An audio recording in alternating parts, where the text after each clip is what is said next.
Finally কিন্তু অনেক জল্পনা কল্পনা শেষে সৌদি আরব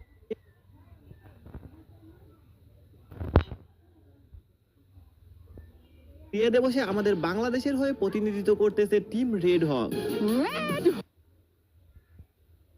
প্লেয়ারদের নিয়ে শুরু হয়ে গেল ফ্রি ফায়ার ওয়ার্ল্ড কাপ 2025। আর এই ওয়ার্ল্ড কাপে সৌদি আরবের রিয়াদে বসে আমাদের বাংলাদেশের হয়ে প্রতিনিধিত্ব করতেছে team red Haque. Bangladesh bold entry. Hot drops, hotter and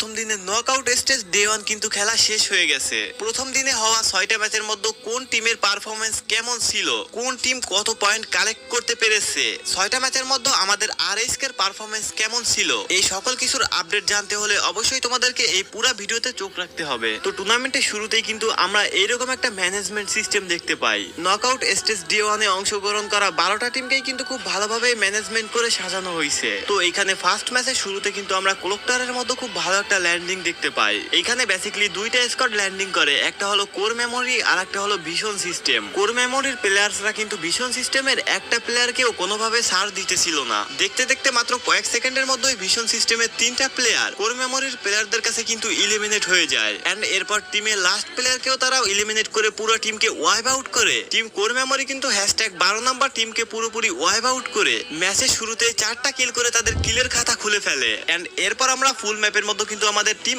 RSK কে দেখতে পাই। তারা কিন্তু মোস্ট অফ দা টাইম মিলের দিকে ল্যান্ডিং করলেও এইবার কিন্তু তারা তাদের ল্যান্ডিং এর জায়গা পরিবর্তন করে ফেলেছে।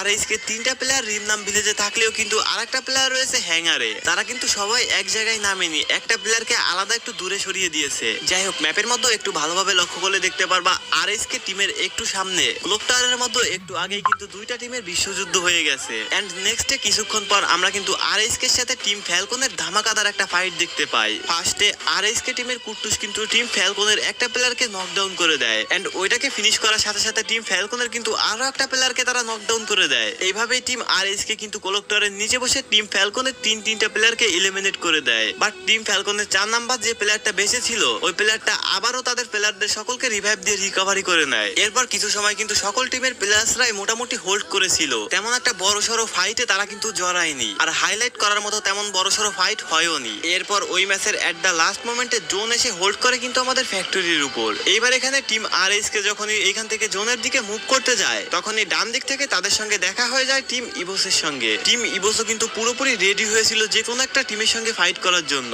এন্ড ওইখানে team RSK and team Evos কিন্তু